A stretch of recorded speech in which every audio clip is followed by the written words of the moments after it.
어, 인생을 살면서 여러 번 저희 누구에게나 여러 가지 기회가 찾아오는 것 같아요.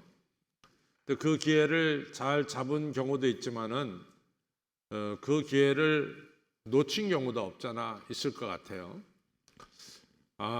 제가 이제 목회하면서 가장 많이 노력하고 듣는 이야기 중에 하나가, 목사님, 우리 애가 홍기를 놓쳤습니다, 이런 얘기를 많이 들어요.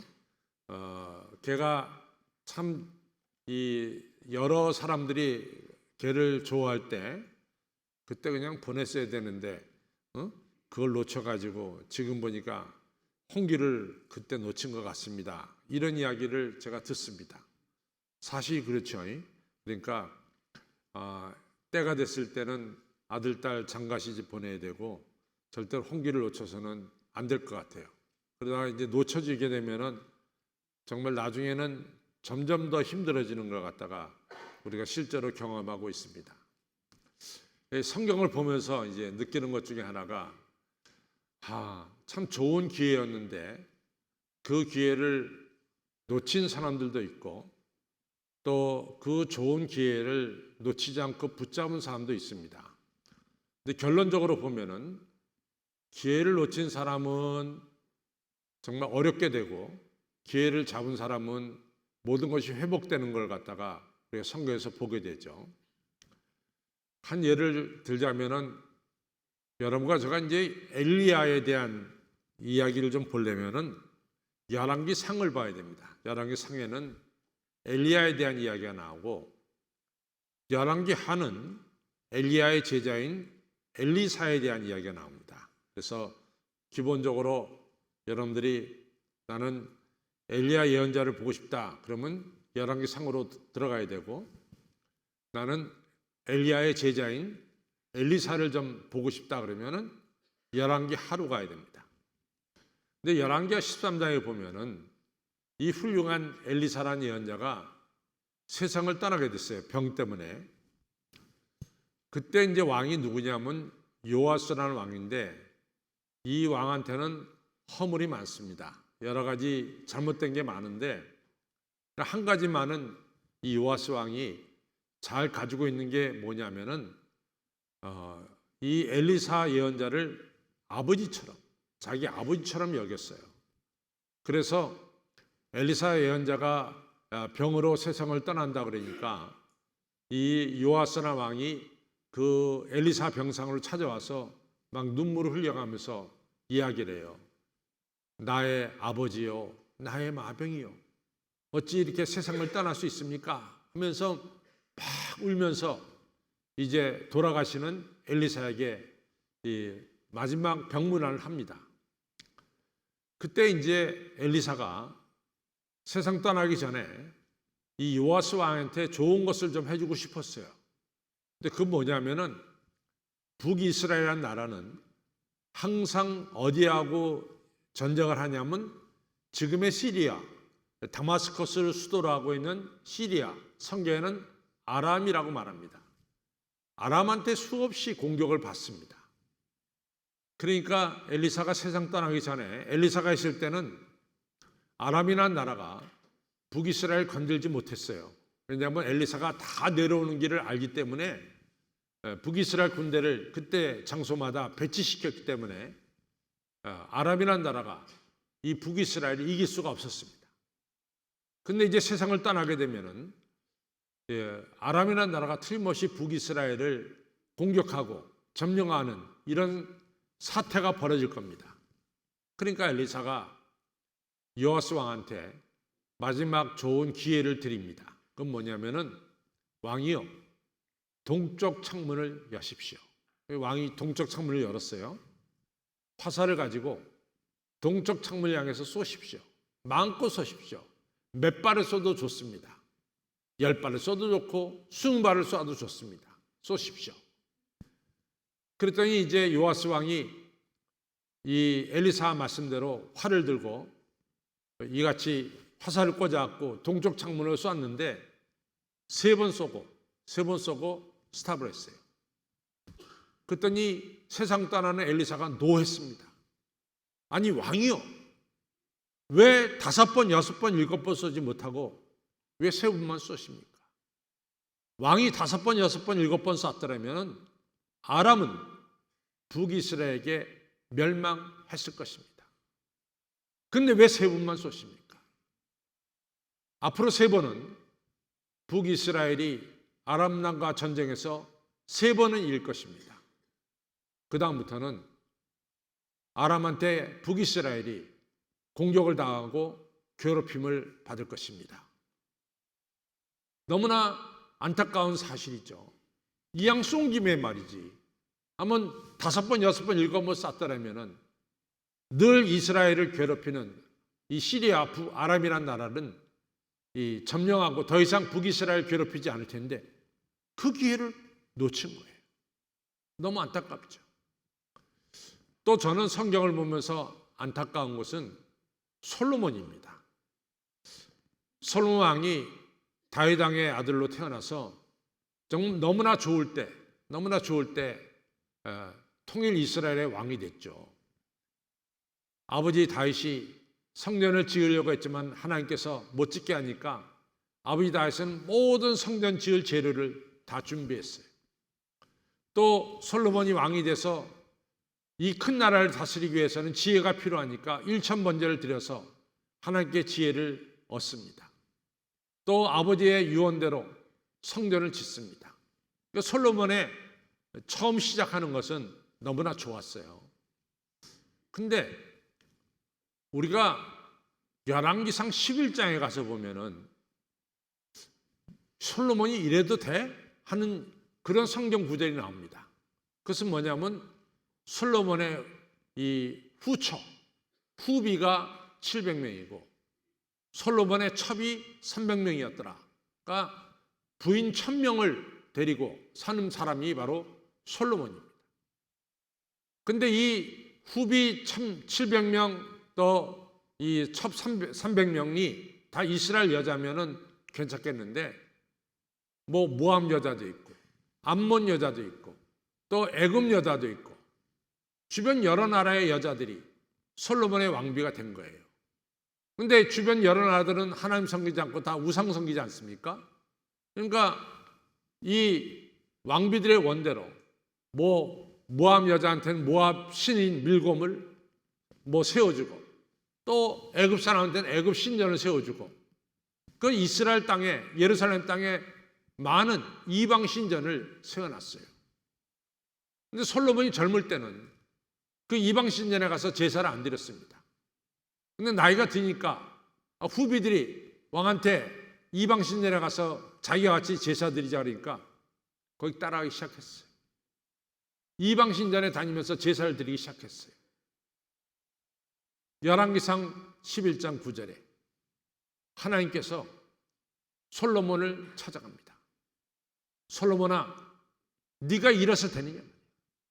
네가 나 여호와 하나님을 섬기는 것을 갖다가 제대로 섬기지 않고 우상 섬겨서 되겠냐?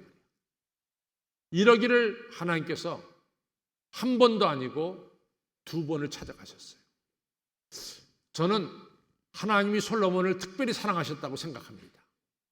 하나님께서 개인적으로 2번이나 솔로몬한테 찾아가서 너 우상 섬기지 말고 하나님 섬기라고 하나님께서 말씀하셨어요. 그러면은 이게 정말 다른 사람이 갖지 못한 너무나 중요한 기회 아닙니까? 그럼 당연히 솔로몬이 하나님 잘못했습니다. 내가 우상 섬기고 용서해 주세요. 내가 하나님만 이러면 되는 거 아니에요. 근데 안타깝게도 솔로몬이 하나님 2번 찾아갔는데 그걸 받아들이지 않아요. 그 기회를 놓쳐버립니다.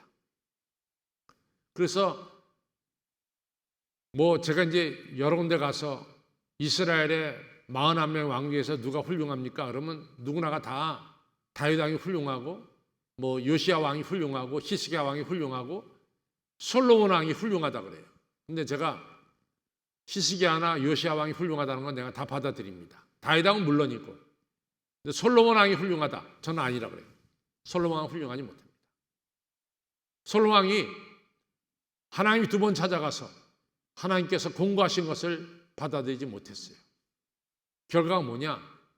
하나님 그러십니다. 내가 너를 당장에 심판하고 싶지만은 내가 너 아버지야 사무엘하 7장에서 계약한 게 있어요. 내가 네 아버지 다윗을 봐서 너 당대에는 내가 심판하지 않지만 네가 죽으면은 통일 이스라엘이 두 쪽이 나리라 말이에요. 북이스라엘과 남유다로 갈라지리라. 무서운 심판을 하셨습니다. 실제로 솔로몬이 922년에 세상을 떠났는데 922년에 북이스라엘과 남유다로 통일 이스라엘이 두 쪽이 나는 비극이 일어났습니다. 그러니까 솔로몬은 그 기회를 놓친 거예요. 회개할 수 있는 기회를 놓친 거죠.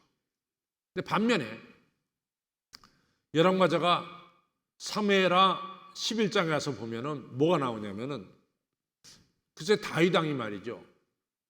그 우리아 안에 밧세바를 건드립니다. 근데 거기서 끝나는 게 아니라 밧세바의 남편 우리아를 그 당시 암몬과 참 전쟁이 한참이었는데 요압 장수한테 편지를 보냈어요.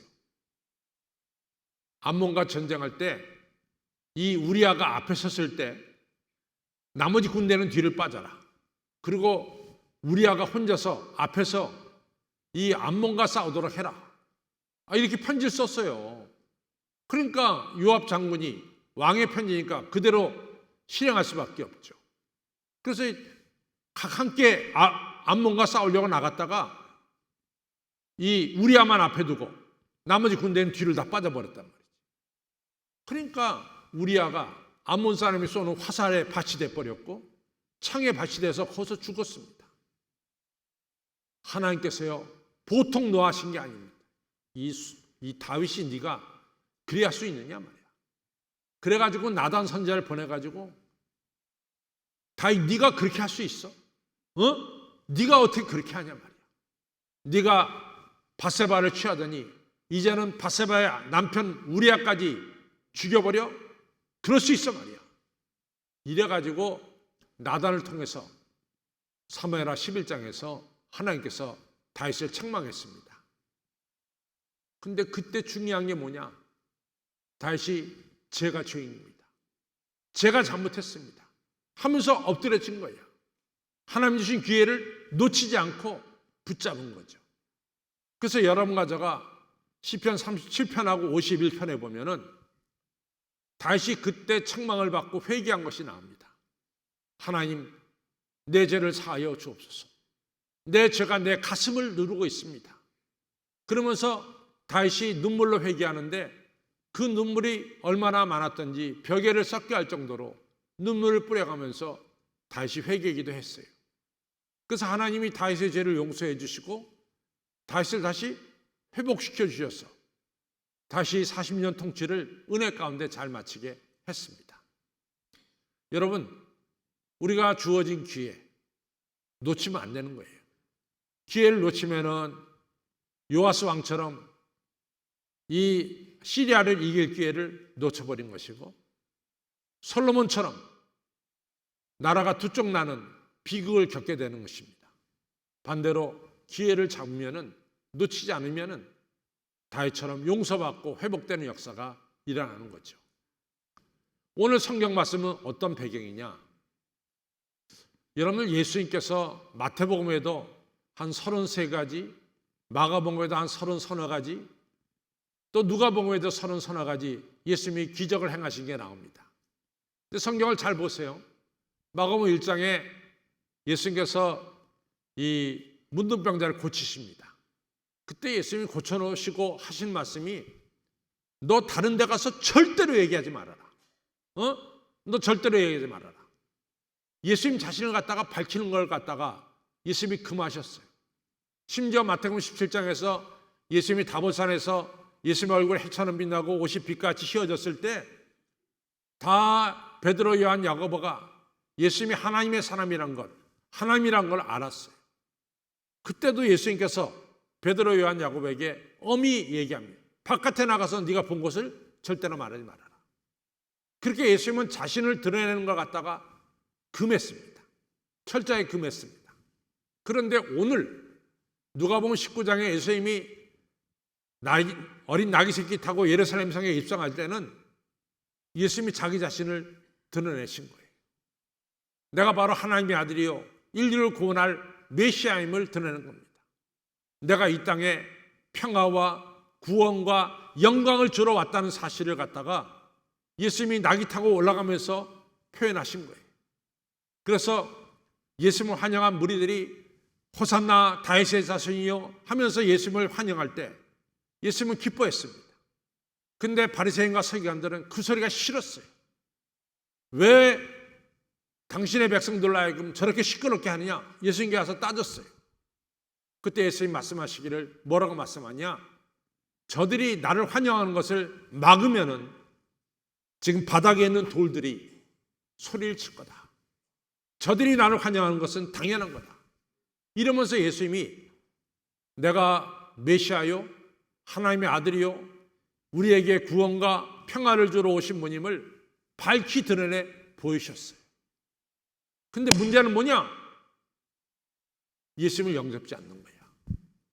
예수님을 영접한 무리는 소수고 바리새인 서기관 종교 지도자들 예루살렘에 잘 산다고 하는 사람들은 예수님의 예루살렘 입성을 거들떠보지도 않고 오히려 반대하는 거죠.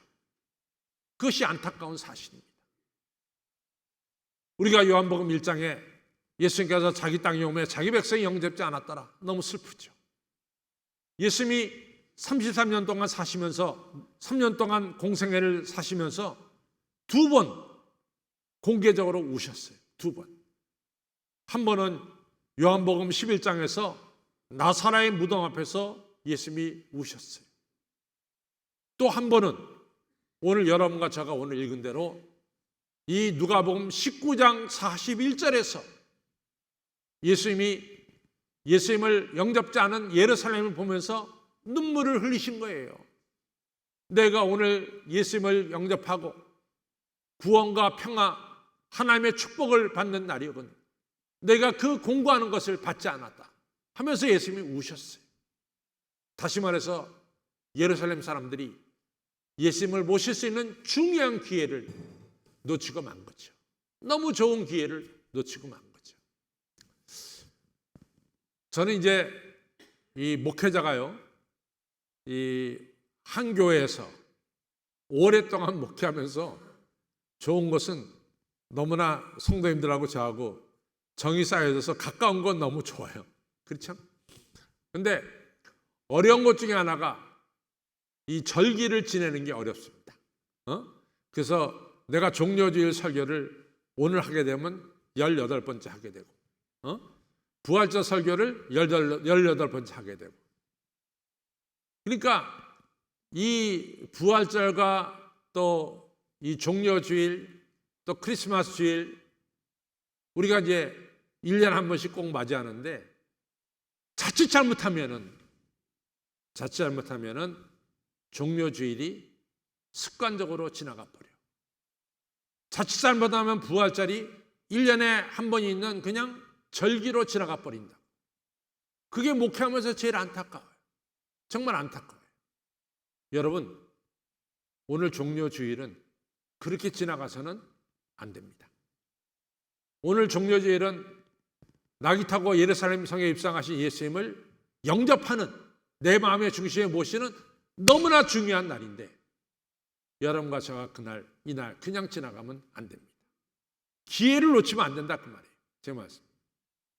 그런데 왜 예루살렘 사람들은 왜 서기관들과 이 종교 지도자들은 이 종려주일 이 좋은 기회를 놓치고 말았을까? 이유는 여러 가지가 있지만 그 중에 하나는 자기 생각이 너무 강해. 자기 철학이 너무 강해. 그 당시 종교 지도자들은 예수님이 저 갈릴리 나사렛에서 출생했다는 걸 받아들이지 못해. 저 총구석에서 무슨 메시아가 나오고 말이야. 무슨 총구석에서 하나님의 아들이 나오냐 말이야. 예수님이 하나님의 아들이었다고 대지상이 그냥 천만만 말을 했다고 예수님을 십자가에 못 박아 죽이게 한 거 아닙니까? 어떻게 하나님의 아들이 저 총구석 갈릴리 나사렛에서 나올 수 있냐 이거지. 저 못 배운 집안에서 무슨 메시아가 나오고 무슨 그리스도가 나오냐 이거지. 자기들의 생각이 딱 고착되어 있습니다. 그 생각에 들어맞지 않으면 하나님의 아들이라도 용납을 못한다고요. 아니 요한복음 9장에 보면 더 이상한 얘기가 나오죠. 예수님께서 남에서부터 소경된 자를 고쳤어요. 소경된 자는 사실은 예수님의 얼굴을 보지 못했어요. 왜냐하면 자기가 소경이 있던 눈이 떴으니까. 근데 예수님이라는 분이 자기 병을 고친 것만은 확실히 알았어요. 귀는 열려 있었으니까. 지도자들이 와서 너를 누가 고쳤냐? 예수라는 분이 고쳤습니다. 너 예수에 대해서 아냐? 예수님은 저는 본 적이 없지만 하늘에서 온 자입니다. 하늘에서 온 자가 아니면 어떻게 제 병을 고치겠습니까? 너도 똑같다. 그래갖고 그 소경된 자를 갖다가 회당에서 내쫓아 버렸어요. 출교시켜 버렸단 말이에요. 왜? 소경된 자를 눈뜨게 했는데 왜 출교시켰냐? 안식일날 병 고쳤다 이거지 예수님이. 안식일날 병 고친 자는 하나님의 아들도 아니고 올바른 사람이 아니다. 이게 규정해 버린 거예요. 바로 그런 생각들 때문에 예수님을 갖다가 저들은 영접할 수가 없었어요. 성경은 중요한 얘기를 합니다.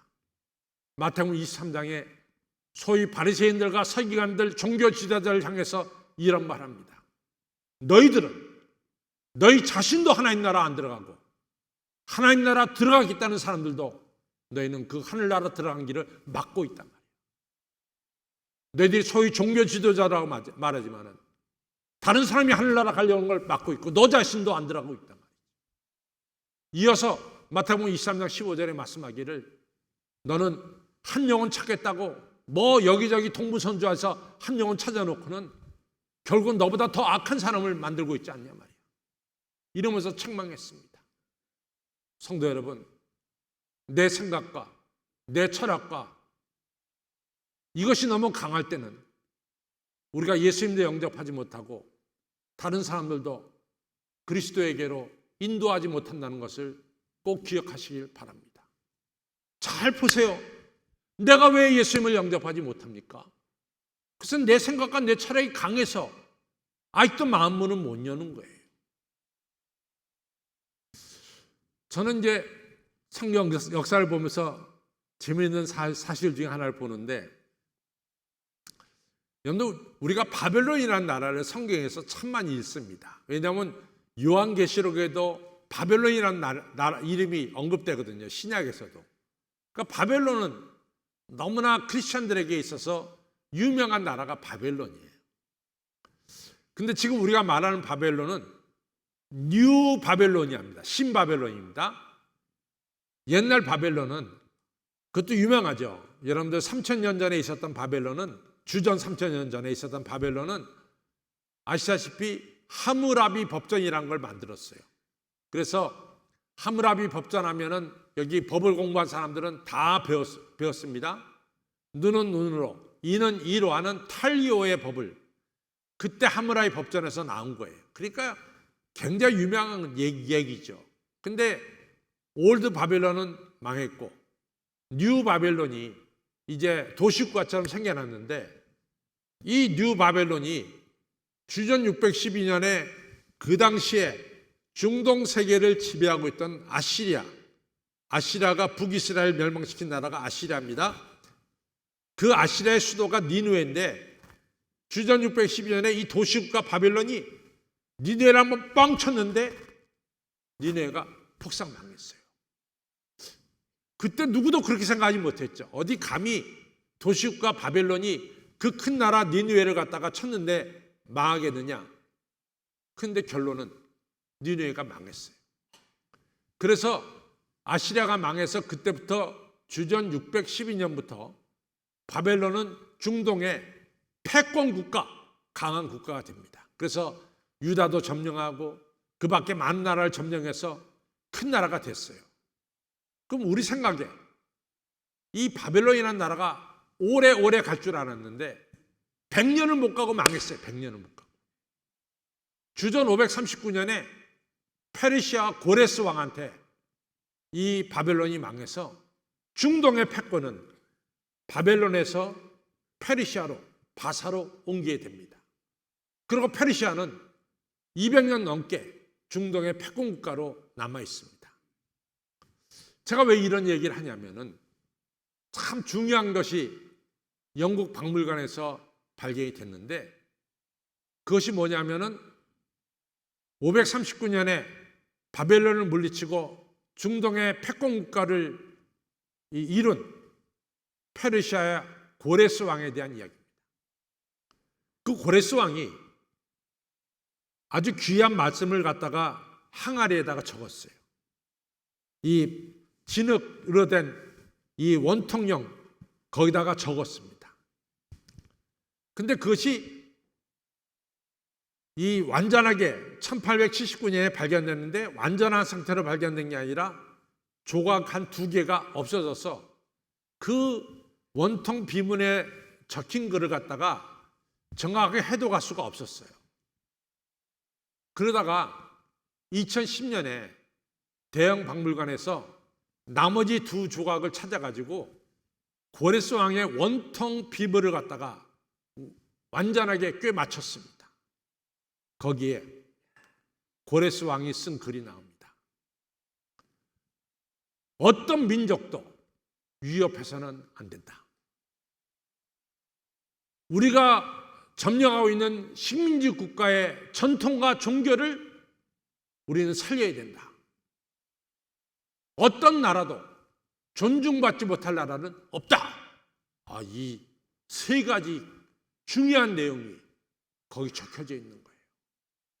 그래서 2010년에 세계 학자들이 다 똑같이 말하기를, 고레스 왕은 인류 역사에서 기억돼야 될 왕이다. 그 왕은 열린 왕이다 말이지. 이렇게 얘기한 거죠. 자, 보십시오. 마음이 좁은 느부갓네살은 100년이 못 가서 그 나라가 망했어요. 그러나 열린 고레스 왕은 세계를 통일했을 뿐만 아니라, 그 당시 중동 세계를 통일했을 뿐만 아니라 그 나라가 오래 갔습니다. 우리가 예수님을 영접하는 넓은 마음이 될 때 우리가 구원을 받고 우리 마음속에 평화가 있고 하늘의 축복이 임하는 거예요. 그러나 내 생각으로, 내 철학으로, 이 닫혀진 마음으로 살아갈 때 여러분과 저의 마음속에는 평화와 기쁨과 구원이 우리 마음속에 거하지 못하는 거죠. 성도 여러분, 중요한 것은 오늘 내 철학과 내 생각을 고집하는 것이 아니라 오늘 뭡니까? 마음문 여시고 낙이 타고 오늘 우리에게 평화와 구원과 영광을 주러 오시는 예수님을 우리 중심에 영접해야 될 줄로 믿습니다. 저는 역사를 보면서 많은 걸 배워요. 여러분 아시다시피 예루살렘 백성들이 예수님을 영접하지 못하고 예수님을 십자가에 못 박아 죽였어요. 엄청난 죄를 저질렀습니다. 그것 때문에 세계에서 일어난 역사는 너무 많죠. 너무 많죠. 왜 기독교인들, 그것도 우리 기독교인들이 잘못한 거예요. 그러나 한때 이 십자군들이 예루살렘을 되찾으면서 많은 유대인을 죽였어요. 그 유대인을 죽인 이유 중에 하나가 예수님을 죽였다고 죽인 거예요. 그것도 잘못된 거지만은 그 다음부터 일어나는 일들이 너무나 안타깝습니다. 예수님 33년에 죽으시고 부활하시고 승천하신 뒤에 채 40년이 못 돼서 예루살렘 성이 로마 장군 티투스에 의해서 완전히 무너집니다. 오늘 성경 말씀 그대로 돌 하나도 돌에 남기지 않고 예루살렘이 무너져요. 그때 말이죠. 그때 역사는 너무나 생생하게 기록되어 있는데, 그때 역사가 누구냐면 요세푸스라고 하는 역사가예요. 근데 요세푸스는 원래 유대인인데 예루살렘 성에서 유대인들과 함께, 유대인이니까 로마 군대가 싸우다가 아무래도 예루살렘이 무너질 것 같으니까 요세프가 변절을 합니다. 변절해가지고 로마 편에 귀속을 해요. 그래갖고 예루살렘 소식을 알려주죠. 그래서 요세프는 살아남았어요. 근데 이 요세프가 그 당시에 예루살렘 전쟁사를 너무 자세하게 기록했습니다. 그게 지금 그대로 남아있어요.